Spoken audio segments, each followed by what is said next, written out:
Welcome back to the Mindset Podcast, brought to you by Martecture. Get into the AI marketing mindset on the go.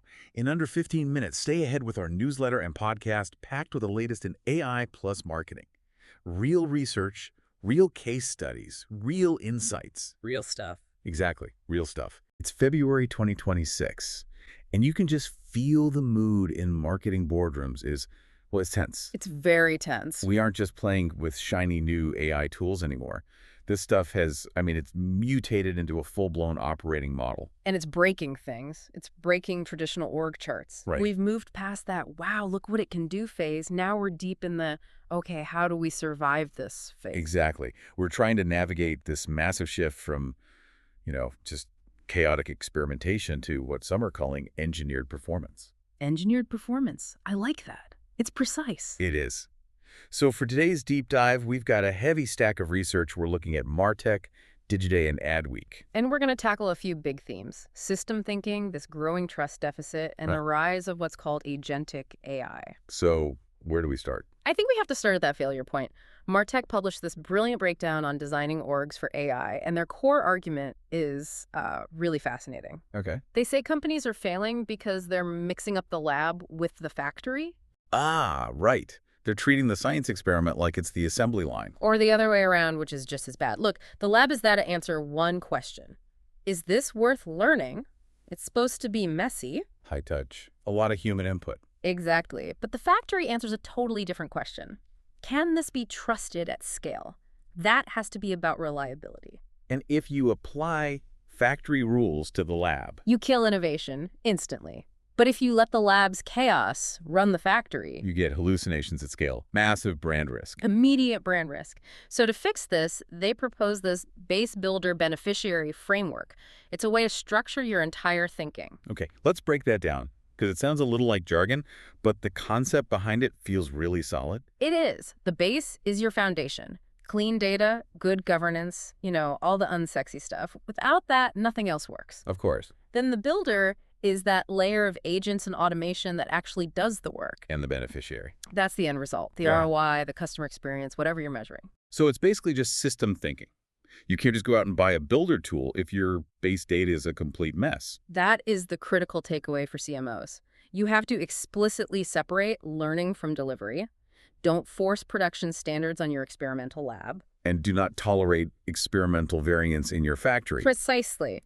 But here's the rub, right? Even if you build this perfect, efficient factory, the consumer might just hate the product. And we're seeing that. We have some data from Digiday that highlights this massive disconnect. They call it the trust gap.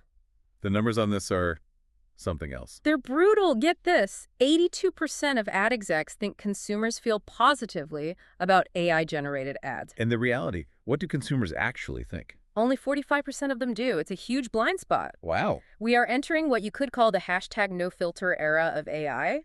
Consumers are starting to see human-made as a kind of premium luxury good. Yeah, we're seeing this with brands like Dove or that He Gets Us campaign. They're actively using no AI as a differentiator. They are. But does that mean the smart move is to just ban AI? Go full Luddite? No, and that's the really important nuance here. It's about AI enablement versus AI output. Okay, what's the difference? You use the factory for the plumbing. All right. The back-end stuff nobody sees, data analysis, logistical efficiency, but the front end, the actual face of the brand, that has to stay human. So AI is the logistics. Authenticity is the product. Spot on, because if you take a hard anti-AI stance, you lose all that operational efficiency. But if you push what people call AI slop to the consumer, you just lose their trust. It's a fine line. And speaking of efficiency, let's look at where the tech is actually going in 2026. Adweek's flagging a major trend, agentic AI.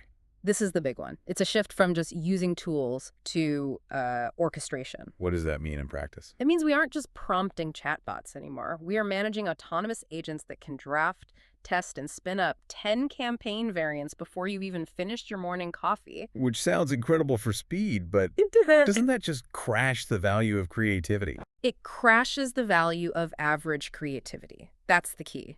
If good enough is now free and instant, then average ideas are literally worthless. The scarcity shifts. It shifts to taste. It shifts to leadership, to judgment. And now OpenAI is putting ads directly into ChatGPT this month, so that line between an organic answer and a sponsored one is getting very blurry. Very blurry. So for a leader, your role completely changes. You aren't really a creator anymore. You're an editor. You're a conductor. You're designing the workflows. That's the new operating model. You aren't buying software. You're designing these connected loops where humans supervise and the agents operate. So to pull all this together for everyone listening, you need to split your org into labs and factories to engineer performance. Right. You need to respect the consumer's demand for authenticity by keeping AI in the back end on the enablement side. Yes. And finally, you have to prepare for a world where you orchestrate agents rather than just drive tools. That is the survival guide for 2026 right there. That's all the time we have for this deep dive. This episode of the Mindset Podcast was brought to you by Martecture. Get into the AI marketing mindset on the go. In under 15 minutes, stay ahead with our newsletter and podcast packed with the latest in AI plus marketing. Real research, real case studies, real insights. Real stuff. Real stuff. See you next time.